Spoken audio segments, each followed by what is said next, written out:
The Adventures of Sherlock Holmes. Arthur Conan Doyle.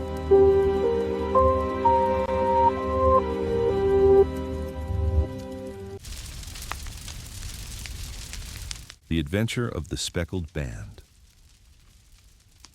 On glancing over my notes of the 70-odd cases in which I have during the last 8 years studied the methods of my friend Sherlock Holmes, I find many tragic, some comic, a large number merely strange, but none commonplace, for, working as he did rather for the love of his art than for the acquirement of wealth, he refused to associate himself with any investigation which did not tend towards the unusual and even the fantastic.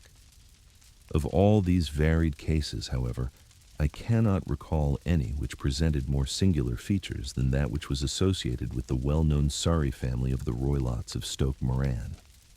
The events in question occurred in the early days of my association with Holmes, when we were sharing rooms as bachelors in Baker Street. It is possible that I might have placed them upon record before, but a promise of secrecy was made at the time, from which I have only been freed during the last month by the untimely death of the lady to whom the pledge was given.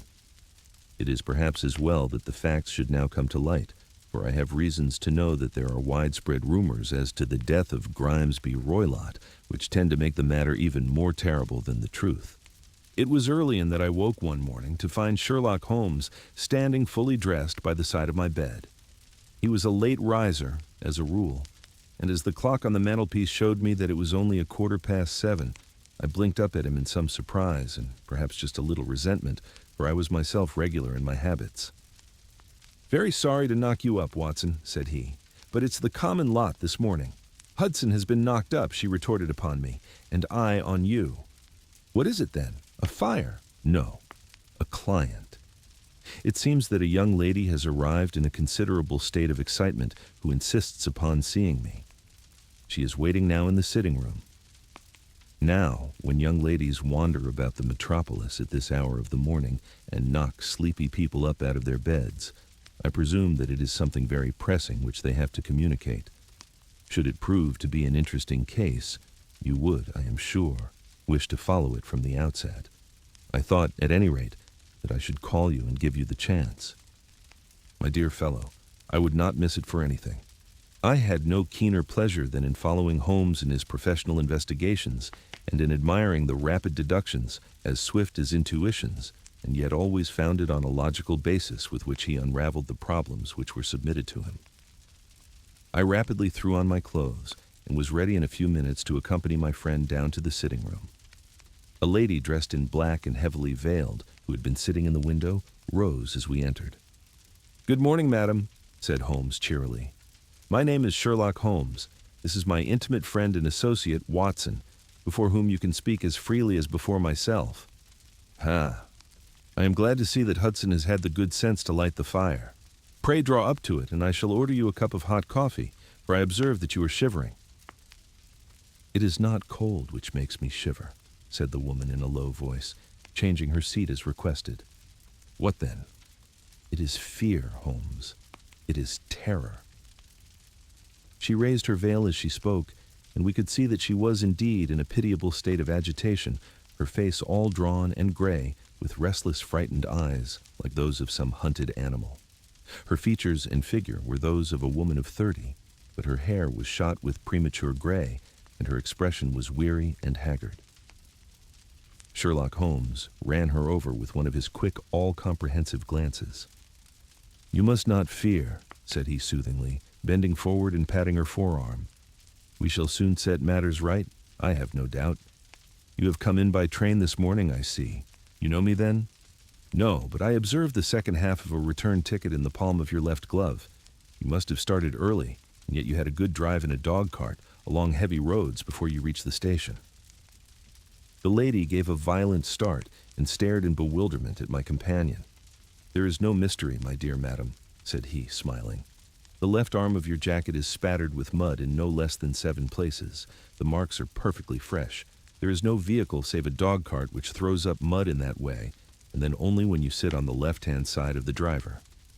Whatever your reasons may be, you are perfectly correct," said she. I started from home before 6, reached Leatherhead at 20 past, and came in by the first train to Waterloo. Sir, I can stand this strain no longer. I shall go mad if it continues. I have no one to turn to, none, save only one who cares for me, and he, poor fellow, can be of little aid. I have heard of you, Holmes. I have heard of you from Farintosh, whom you helped in the hour of her sore need. It was from her that I had your address.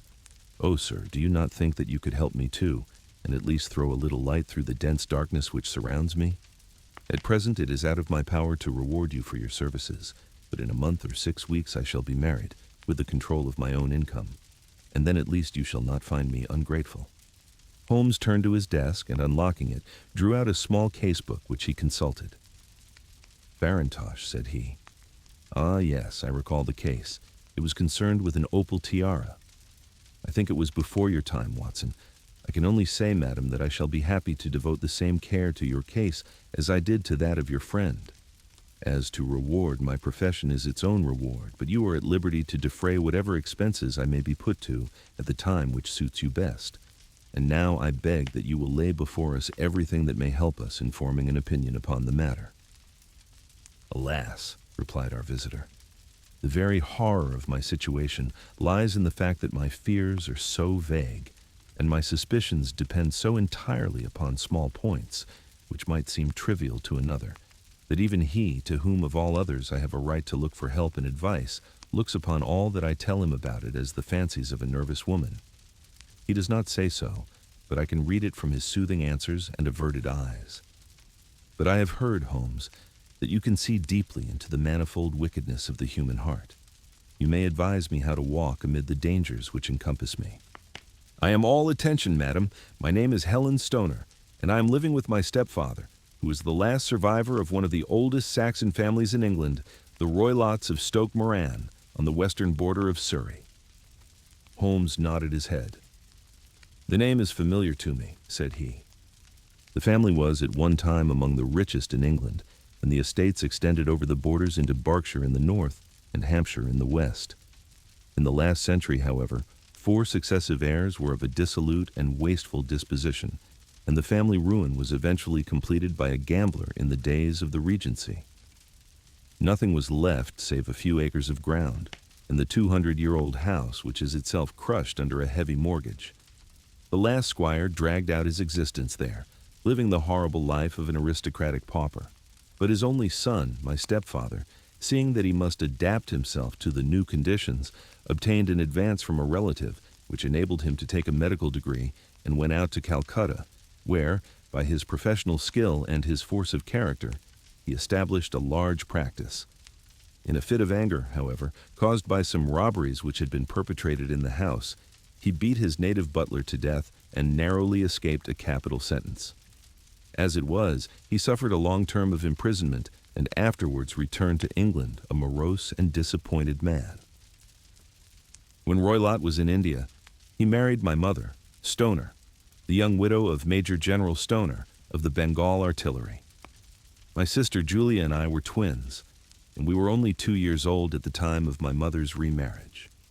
She had a considerable sum of money, not less than £1,000 a year, and this she bequeathed to Roylott entirely while we resided with him, with a provision that a certain annual sum should be allowed to each of us in the event of our marriage. Shortly after our return to England, my mother died.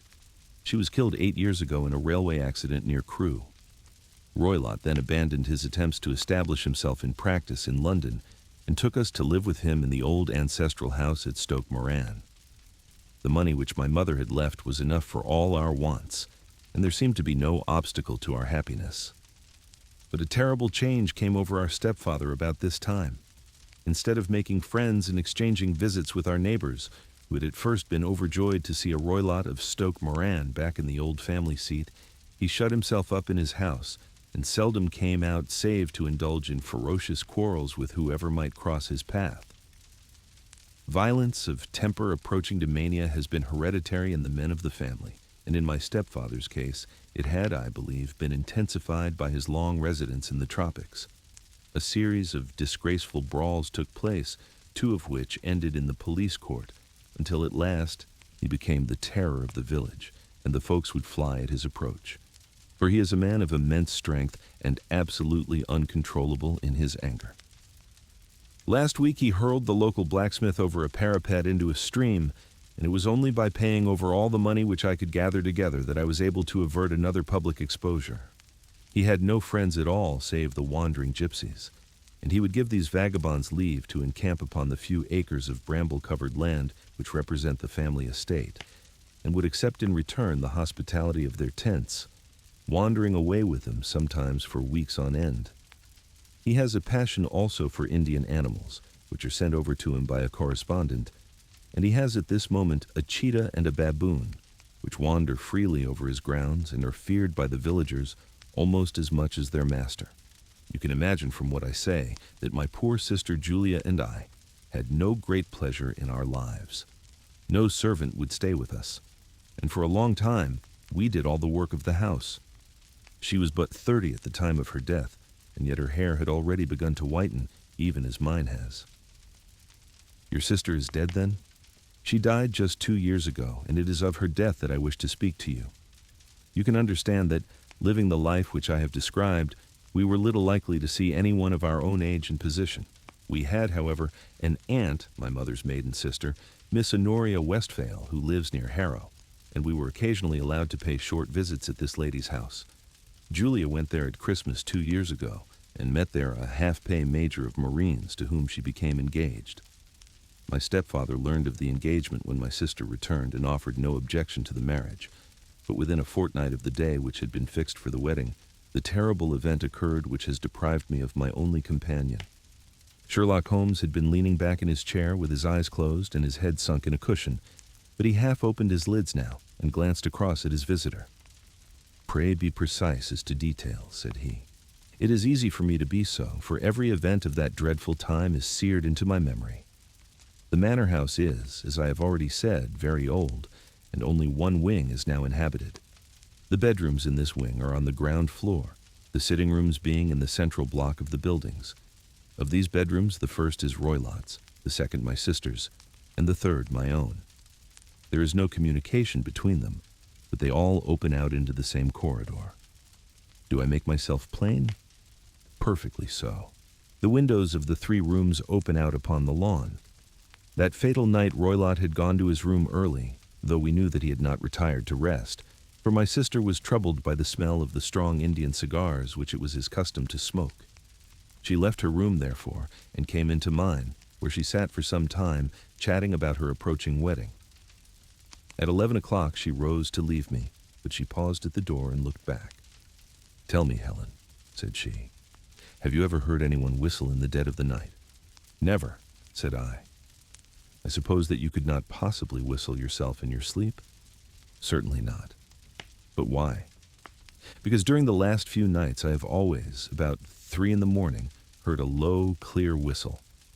I am a light sleeper, and it has awakened me. I cannot tell where it came from, perhaps from the next room, perhaps from the lawn. I thought that I would just ask you whether you had heard it. No, I have not. It must be those wretched gypsies in the plantation, very likely. And yet if it were on the lawn, I wonder that you did not hear it also. Ah, but I sleep more heavily than you. Well, it is of no great consequence at any rate." She smiled back at me, closed my door, and a few moments later I heard her key turn in the lock. "Indeed," said Holmes. "Was it your custom always to lock yourselves in at night?" "Always. And why? I think that I mentioned to you that the doctor kept a cheetah and a baboon. We had no feeling of security unless our doors were locked." "Quite so. Pray proceed with your statement." "I could not sleep that night. A vague feeling of impending misfortune impressed me. My sister and I, you will recollect, were twins, and you know how subtle are the links which bind 2 souls which are so closely allied. It was a wild night. The wind was howling outside, and the rain was beating and splashing against the windows. Suddenly, amid all the hubbub of the gale, there burst forth the wild scream of a terrified woman. I knew that it was my sister's voice. I sprang from my bed, wrapped a shawl round me, and rushed into the corridor. As I opened my door, I seemed to hear a low whistle, such as my sister described, and a few moments later, a clanging sound, as if a mass of metal had fallen. As I ran down the passage, my sister's door was unlocked and revolved slowly upon its hinges. I stared at it horror-stricken, not knowing what was about to issue from it. At the light of the corridor lamp, I saw my sister appear at the opening, her face blanched with terror, her hands groping for help, her whole figure swaying to and fro like that of a drunkard. I ran to her and threw my arms round her, but at that moment her knees seemed to give way and she fell to the ground. She writhed as one who is in terrible pain, and her limbs were dreadfully convulsed. At first I thought that she had not recognized me, but as I bent over her, she suddenly shrieked out in a voice which I shall never forget, "Oh my God, Helen! It was the band, the Speckled Band!" There was something else which she would fain have said, and she stabbed with her finger into the air in the direction of the doctor's room, but a fresh convulsion seized her and choked her words. I rushed out, calling loudly for my stepfather, and I met him hastening from his room in his dressing gown. When he reached my sister's side, she was unconscious, and though he poured brandy down her throat and sent for medical aid from the village, all efforts were in vain, for she slowly sank and died without having recovered her consciousness. Such was the dreadful end of my beloved sister. "One moment," said Holmes. "Are you sure about this whistle and metallic sound? Could you swear to it? That was what the county coroner asked me at the inquiry. It is my strong impression that I heard it, and yet, among the crash of the gale and the creaking of an old house, I may possibly have been deceived. Was your sister dressed?" "No, she was in her nightdress. In her right hand was found the charred stump of a match, and in her left a matchbox, showing that she had struck a light and looked about her when the alarm took place. That is important. And what conclusions did the coroner come to?" "He investigated the case with great care, for Roylott's conduct had long been notorious in the county, but he was unable to find any satisfactory cause of death. My evidence showed that the door had been fastened upon the inner side, and the windows were blocked by old-fashioned shutters with broad iron bars which were secured every night. The walls were carefully sounded and were shown to be quite solid all round, and the flooring was also thoroughly examined with the same result. The chimney is wide but is barred up by 4 large staples. It is certain, therefore, that my sister was quite alone when she met her end. Besides, there were no marks of any violence upon her. How about poison? The doctors examined her for it, but without success. What do you think that this unfortunate lady died of, then?" "It is my belief that she died of pure fear and nervous shock, though what it was that frightened her I cannot imagine." "Were there gypsies in the plantation at the time?" "Yes, there are nearly always some there." "Ah, and what did you gather from this allusion to a band, a speckled band?" "Sometimes I have thought that it was merely the wild talk of delirium, sometimes that it may have referred to some band of people, perhaps to these very gypsies in the plantation. I do not know whether the spotted handkerchiefs, which so many of them wear over their heads, might have suggested the strange adjective which she used." Holmes shook his head like a man who is far from being satisfied. "These are very deep waters," said he. "Pray go on with your narrative. 2 years have passed since then, and my life has been until lately lonelier than ever. A month ago, however, a dear friend, whom I have known for many years, has done me the honor to ask my hand in marriage. His name is Armitage, Percy Armitage, the second son of Armitage of Crane Water near Reading. My stepfather has offered no opposition to the match, and we are to be married in the course of the spring. 2 days ago, some repairs were started in the west wing of the building, and my bedroom wall has been pierced, so that I've had to move into the chamber in which my sister died, and to sleep in the very bed in which she slept. Imagine, then, my thrill of terror when last night, as I lay awake thinking over her terrible fate, I suddenly heard in the silence of the night the low whistle which had been the herald of her own death. I sprang up and lit the lamp, but nothing was to be seen in the room. I was too shaken to go to bed again, however, so I dressed, and as soon as it was daylight, I slipped down, got a dog cart at the Crown Inn, which is opposite, and drove to Leatherhead, from whence I have come on this morning with the one object of seeing you and asking your advice." "You have done wisely," said my friend. "But have you told me all?" "Yes, all. Miss Roylott, you have not. You are screening your stepfather." "Why, what do you mean?" For answer, Holmes pushed back the frill of black lace which fringed the hand that lay upon our visitor's knee. 5 little livid spots, the marks of 4 fingers and a thumb, were printed upon the white wrist. "You have been cruelly used," said Holmes. The lady colored deeply and covered over her injured wrist. "He is a hard man," she said, "and perhaps he hardly knows his own strength." There was a long silence, during which Holmes leaned his chin upon his hands and stared into the crackling fire. "This is a very deep business," he said at last. "There are 1,000 details which I should desire to know before I decide upon our course of action. Yet we have not a moment to lose. If we were to come to Stoke Moran today, would it be possible for us to see over these rooms without the knowledge of your stepfather? As it happens, he spoke of coming into town today upon some most important business. It is probable that he will be away all day, and that there would be nothing to disturb you. We have a housekeeper now, but she is old and foolish, and I could easily get her out of the way." "Excellent. You are not averse to this trip, Watson?" "By no means. Then we shall both come. What are you going to do yourself?" "I have 1 or 2 things which I would wish to do now that I am in town. But I shall return by the 12 o'clock train, so as to be there in time for your coming. And you may expect us early in the afternoon. I have myself some small business matters to attend to. Will you not wait and breakfast?" "No, I must go. My heart is lightened already since I have confided my trouble to you. I shall look forward to seeing you again this afternoon." She dropped her thick black veil over her face and glided from the room. "And what do you think of it all, Watson?" asked Sherlock Holmes, leaning back in his chair. "It seems to me to be a most dark and sinister business. Dark enough and sinister enough. Yet, if the lady is correct in saying that the flooring and walls are sound, and that the door, window, and chimney are impassable, then her sister must have been undoubtedly alone when she met her mysterious end. What becomes, then, of these nocturnal whistles? And what of the very peculiar words of the dying woman? I cannot think. When you combine the ideas of whistles at night, the presence of a band of gypsies who are on intimate terms with this old doctor, the fact that we have every reason to believe that the doctor has an interest in preventing his stepdaughter's marriage, the dying allusion to a band, and finally, the fact that Miss Helen Stoner heard a metallic clang, which might have been caused by one of those metal bars that secured the shutters falling back into its place, I think that there is good ground to think that the mystery may be cleared along those lines. But what then did the gypsies do? I cannot imagine. I see many objections to any such theory. And so do I.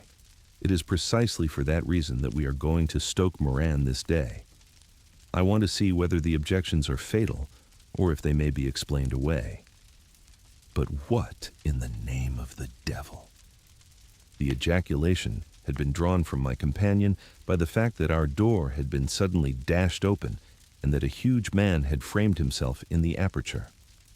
His costume was a peculiar mixture of the professional and of the agricultural, having a black top hat, a long frock coat, and a pair of high gaiters with a hunting crop swinging in his hand. So tall was he that his hat actually brushed the crossbar of the doorway, and his breadth seemed to span it across from side to side. A large face, seared with 1,000 wrinkles, burned yellow with the sun, and marked with every evil passion, was turned from one to the other of us, while his deep-set, bile-shot eyes and his high, thin, fleshless nose gave him somewhat the resemblance to a fierce old bird of prey. "Which of you is Holmes?" asked this apparition. "My name, sir, but you have the advantage of me," said my companion quietly. "I am Grimesby Roylott of Stoke Moran." "Indeed, doctor," said Holmes blandly. "Pray take a seat. I will do nothing of the kind. My stepdaughter has been here. I have traced her. What has she been saying to you?" "It is a little cold for the time of the year," said Holmes. "What has she been saying to you?" screamed the old man furiously. "But I have heard that the crocuses promise well," continued my companion imperturbably. "Ha! You put me off, do you?" said our new visitor, taking a step forward and shaking his hunting crop. "I know you, you scoundrel. I have heard of you before. You are Holmes the meddler." My friend smiled. "Holmes, the busybody."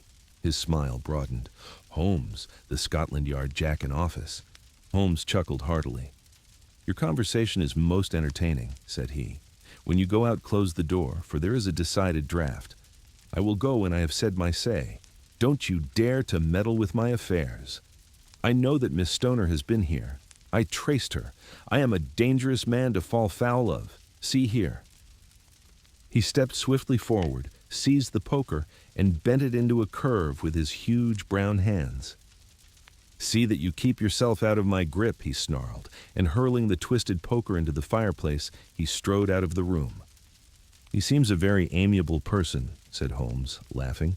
"I'm not quite so bulky, but if he had remained, I might have shown him that my grip was not much more feeble than his own." As he spoke, he picked up the steel poker, and with a sudden effort, straightened it out again. "Fancy his having the insolence to confound me with the official detective force. This incident gives zest to our investigation, however, and I only trust that our little friend will not suffer from her imprudence in allowing this brute to trace her. And now, Watson, we shall order breakfast, and afterwards I shall walk down to Doctors' Commons, where I hope to get some data which may help us in this matter." It was nearly 1 o'clock when Sherlock Holmes returned from his excursion. He held in his hand a sheet of blue paper, scrawled over with notes and figures.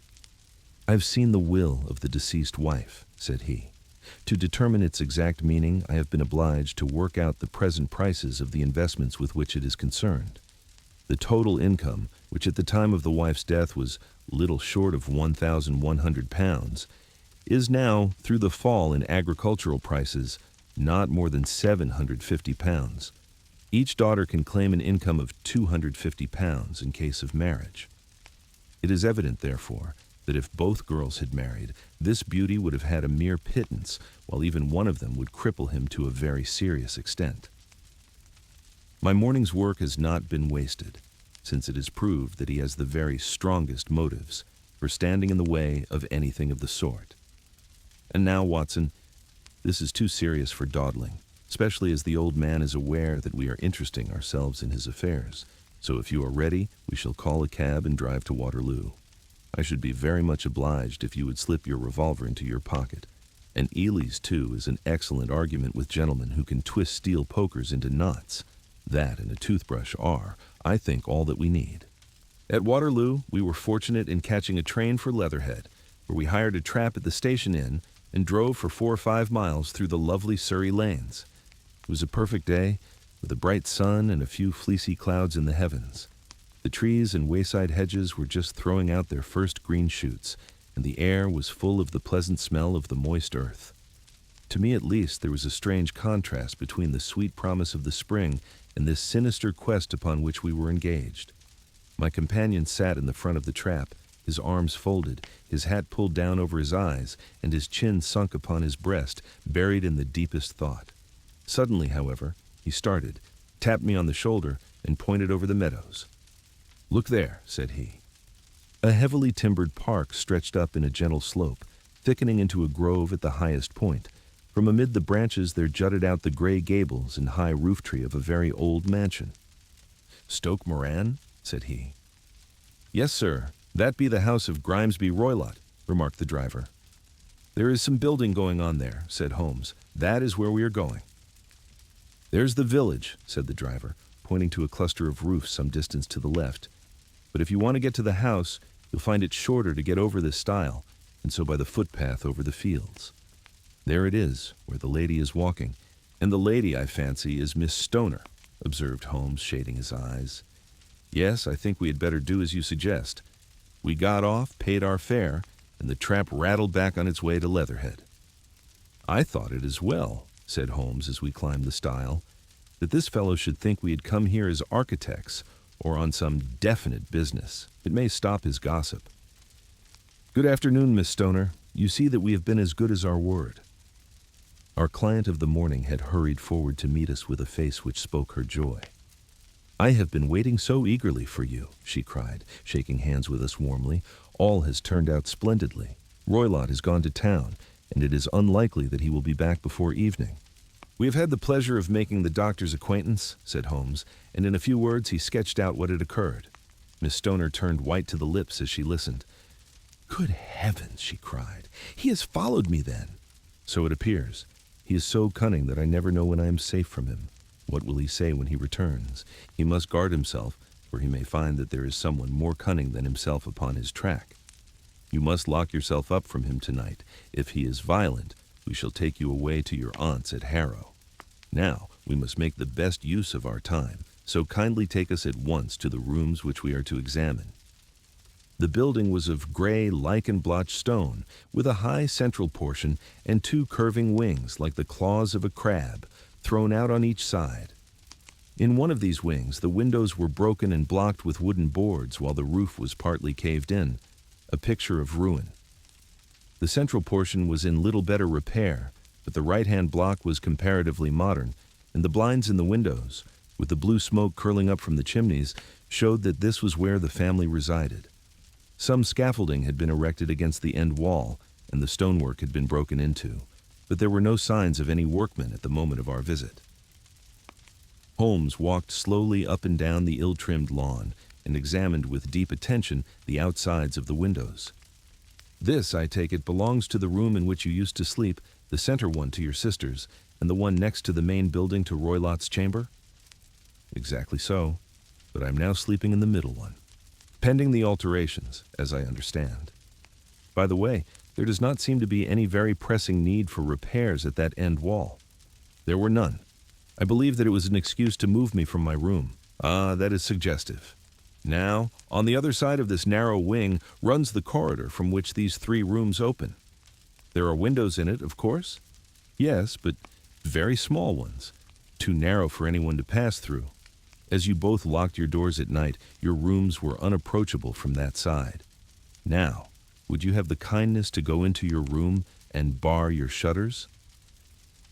Miss Stoner did so, and Holmes, after a careful examination through the open window, endeavored in every way to force the shutter open, but without success. There was no slit through which a knife could be passed to raise the bar. Then, with his lens, he tested the hinges, but they were of solid iron, built firmly into the massive masonry. Said he, scratching his chin in some perplexity. "My theory certainly presents some difficulties. No one could pass these shutters if they were bolted. Well, we shall see if the inside throws any light upon the matter." A small side door led into the whitewashed corridor from which the three bedrooms opened. Holmes refused to examine the third chamber, so we passed at once to the second, that in which Miss Stoner was now sleeping, and in which her sister had met with her fate. It was a homely little room, with a low ceiling and a gaping fireplace, after the fashion of old country houses. A brown chest of drawers stood in one corner, a narrow white counterpaned bed in another, and a dressing table on the left-hand side of the window. These articles, with two small wickerwork chairs, made up all the furniture in the room, save for a square of Wilton carpet in the center. The boards round and the paneling of the walls were of brown worm-eaten oak, so old and discolored that it may have dated from the original building of the house. Holmes drew one of the chairs into a corner and sat silent, while his eyes traveled round and up and down, taking in every detail of the apartment. "Where does that bell communicate with?" he asked at last, pointing to a thick bell rope which hung down beside the bed, the tassel actually lying upon the pillow. "It goes to the housekeeper's room. It looks newer than the other things." "Yes, it was only put there a couple of years ago. Your sister asked for it, I suppose?" "No, I never heard of her using it. We used always to get what we wanted for ourselves. Indeed, it seemed unnecessary to put so nice a bell pull there. You will excuse me for a few minutes while I satisfy myself as to this floor." He threw himself down upon his face with his lens in his hand and crawled swiftly backward and forward, examining minutely the cracks between the boards. Then he did the same with the woodwork with which the chamber was paneled. Finally, he walked over to the bed and spent some time in staring at it and in running his eye up and down the wall. Finally, he took the bell rope in his hand and gave it a brisk tug. "Why, it's a dummy," said he. "Won't it ring?" "No, it is not even attached to a wire. This is very interesting. You can see now that it is fastened to a hook just above where the little opening for the ventilator is. How very absurd. I never noticed that before." "Very strange," muttered Holmes, pulling at the rope. "There are one or two very singular points about this room. For example, what a fool a builder must be to open a ventilator into another room, when, with the same trouble, he might have communicated with the outside air." "That is also quite modern," said the lady. "Done about the same time as the bell rope?" remarked Holmes. "Yes, there were several little changes carried out about that time. They seem to have been of a most interesting character. dummy bell ropes, and ventilators which do not ventilate. With your permission, Miss Stoner, we shall now carry our researches into the inner apartment." Grimesby Roylott's chamber was larger than that of his stepdaughter, but was as plainly furnished. A camp bed, a small wooden shelf full of books, mostly of a technical character, an armchair beside the bed, a plain wooden chair against the wall, a round table, and a large iron safe were the principal things which met the eye. Holmes walked slowly round and examined each and all of them with the keenest interest. "What's in here?" he asked, tapping the safe. "My stepfather's business papers." "Oh, you have seen inside, then?" "Only once, some years ago. I remember that it was full of papers. There isn't a cat in it, for example." "No. What a strange idea. Well, look at this." He took up a small saucer of milk which stood on the top of it. "No, we don't keep a cat, but there is a cheetah and a baboon." "Ah, yes, of course." "Well, a cheetah is just a big cat, and yet a saucer of milk does not go very far in satisfying its wants, I dare say. There is one point which I should wish to determine." He squatted down in front of the wooden chair and examined the seat of it with the greatest attention. "Thank you. That is quite settled," said he, rising and putting his lens in his pocket. "Hello, here is something interesting." The object which had caught his eye was a small dog lash hung on one corner of the bed. The lash, however, was curled upon itself and tied so as to make a loop of whipcord. "What do you make of that, Watson?"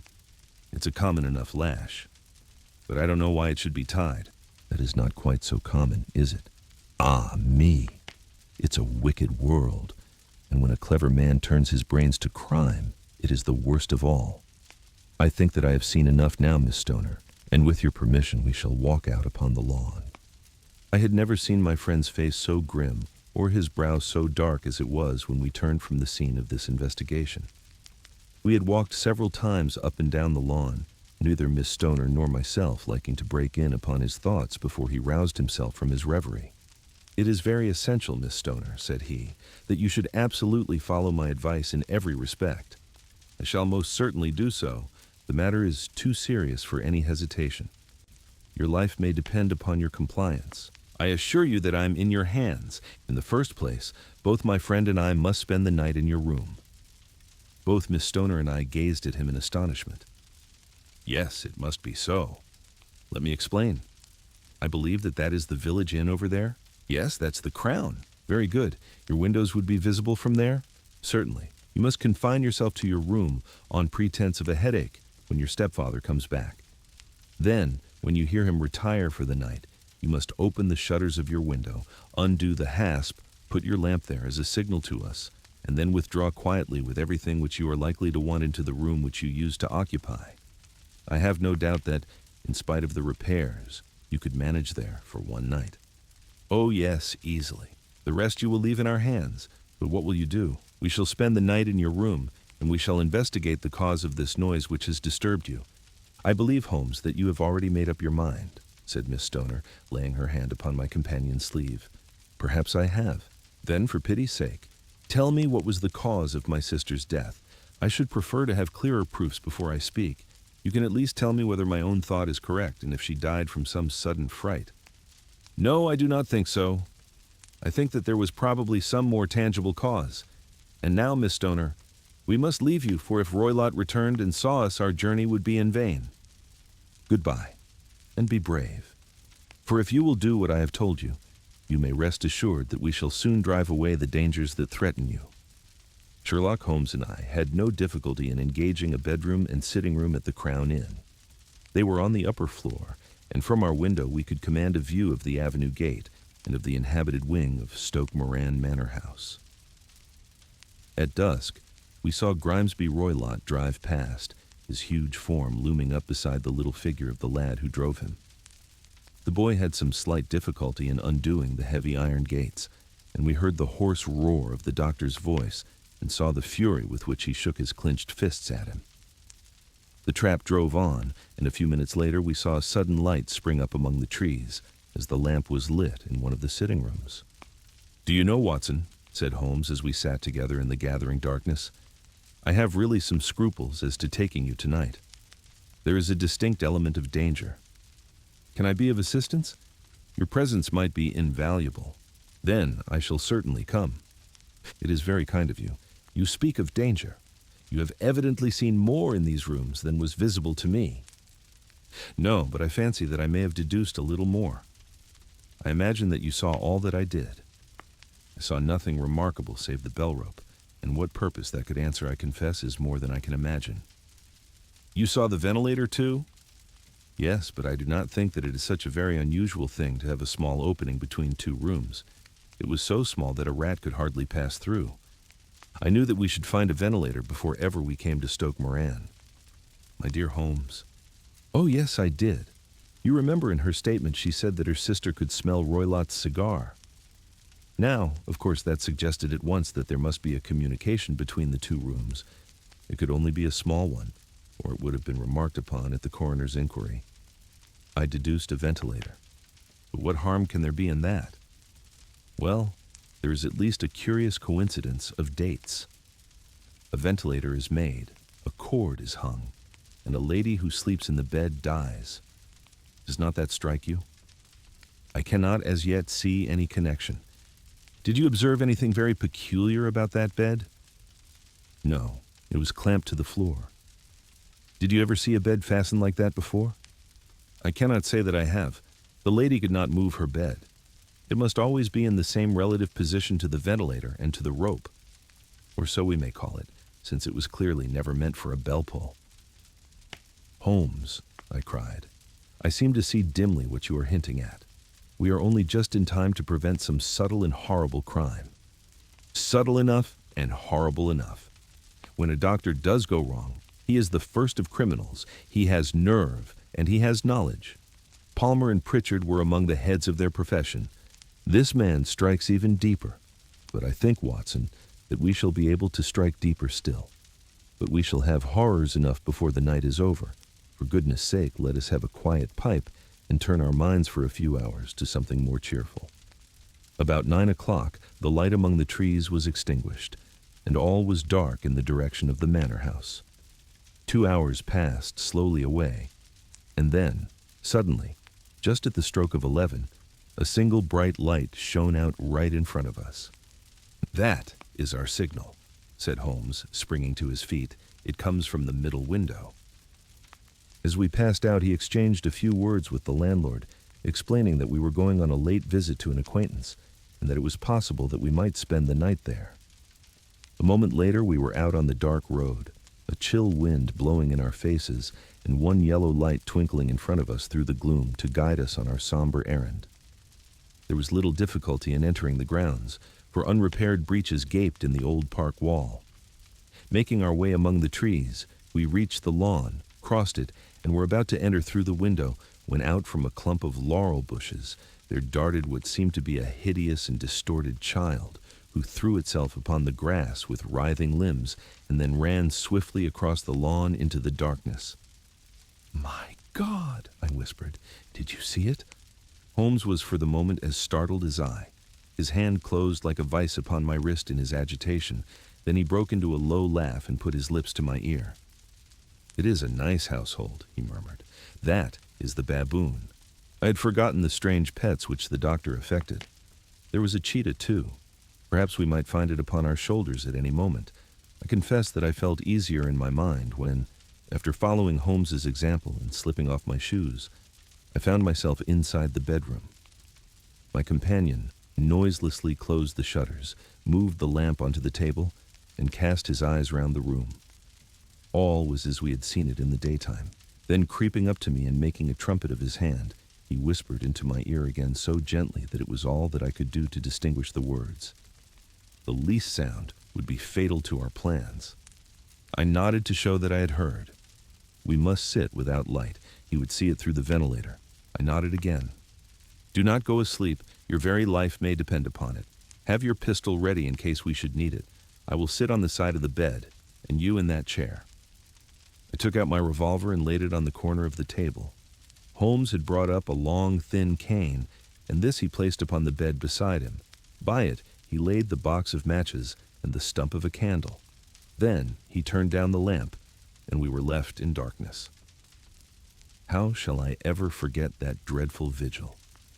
I could not hear a sound, not even the drawing of a breath, and yet I knew that my companion sat, open-eyed, within a few feet of me, in the same state of nervous tension in which I was myself.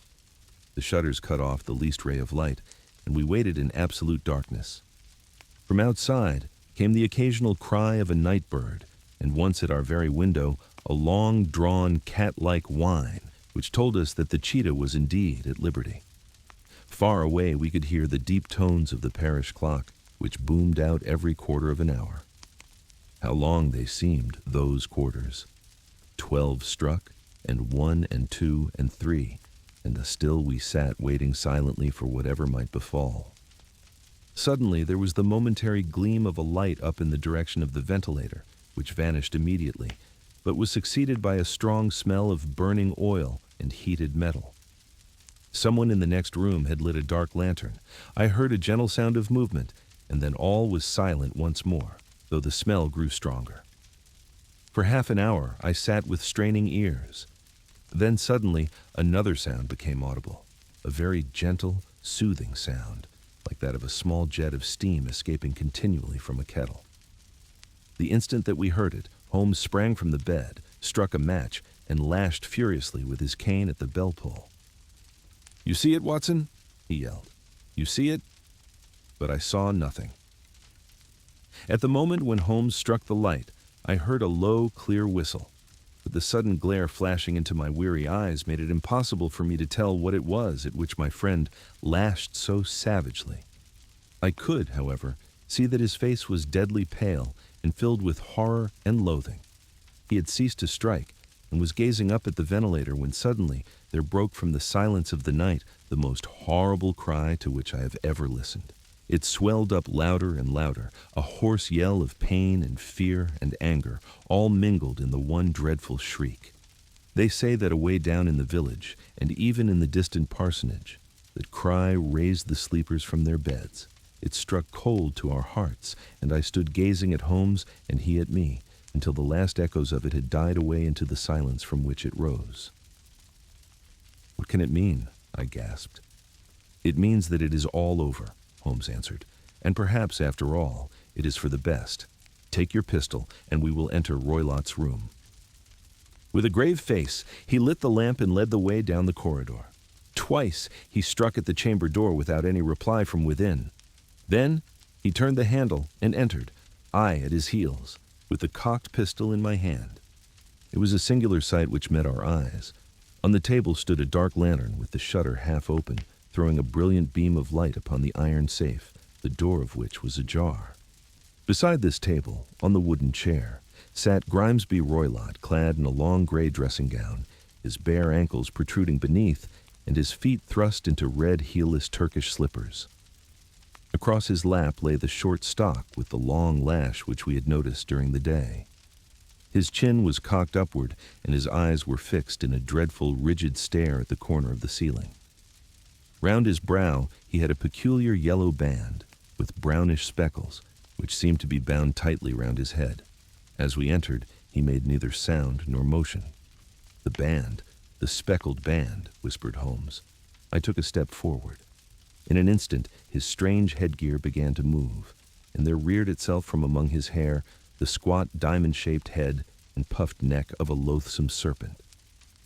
"It is a swamp adder," cried Holmes, "the deadliest snake in India. He has died within 10 seconds of being bitten. Violence does, in truth, recoil upon the violent, and the schemer falls into the pit which he digs for another. Let us thrust this creature back into its den, and we can then remove Miss Stoner to some place of shelter and let the county police know what has happened." As he spoke, he drew the dog whip swiftly from the dead man's lap, and throwing the noose round the reptile's neck, he drew it from its horrid perch, and carrying it at arm's length, threw it into the iron safe which he closed upon it. Such are the true facts of the death of Grimesby Roylott, of Stoke Moran. It is not necessary that I should prolong a narrative which has already run to too great a length by telling how we broke the sad news to the terrified girl, how we conveyed her by the morning train to the care of her good aunt at Harrow, of how the slow process of official inquiry came to the conclusion that the doctor met his fate while indiscreetly playing with a dangerous pet. The little which I had yet to learn of the case was told me by Sherlock Holmes as we traveled back next day.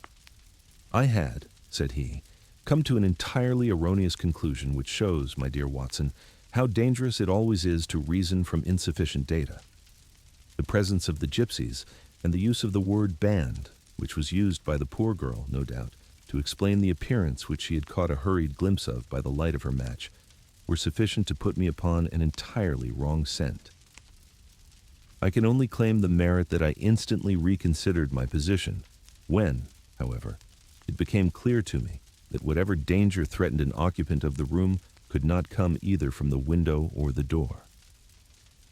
My attention was speedily drawn, as I have already remarked to you, to this ventilator and to the bell rope which hung down to the bed. The discovery that this was a dummy and that the bed was clamped to the floor instantly gave rise to the suspicion that the rope was there as a bridge for something passing through the hole and coming to the bed. The idea of a snake instantly occurred to me, and when I coupled it with my knowledge that the doctor was furnished with a supply of creatures from India, I felt that I was probably on the right track. The idea of using a form of poison which could not possibly be discovered by any chemical test was just such a one as would occur to a clever and ruthless man who had had an Eastern training. The rapidity with which such a poison would take effect would also, from his point of view, be an advantage. It would be a sharp-eyed coroner, indeed, who could distinguish the two little dark punctures which would show where the poison fangs had done their work. Then I thought of the whistle. Of course, he must recall the snake before the morning light revealed it to the victim. He had trained it, probably by the use of the milk which we saw, to return to him when summoned. He would put it through this ventilator at the hour that he thought best, with the certainty that it would crawl down the rope and land on the bed. It might or might not bite the occupant. Perhaps she might escape every night for a week, but sooner or later she must fall a victim. I had come to these conclusions before ever I had entered his room. An inspection of his chair showed me that he had been in the habit of standing on it, which of course would be necessary in order that he should reach the ventilator. The sight of the safe, the saucer of milk, and the loop of whipcord were enough to finally dispel any doubts which may have remained. The metallic clang heard by Miss Stoner was obviously caused by her stepfather hastily closing the door of his safe upon its terrible occupant. Having once made up my mind, you know the steps which I took in order to put the matter to the proof. I heard the creature hiss, as I have no doubt that you did also, and I instantly lit the light and attacked it, with the result of driving it through the ventilator, and also with the result of causing it to turn upon its master at the other side. Some of the blows of my cane came home and roused its snakish temper so that it flew upon the first person it saw. In this way, I am no doubt indirectly responsible for Grimesby Roylott's death, and I cannot say that it is likely to weigh very heavily upon my conscience.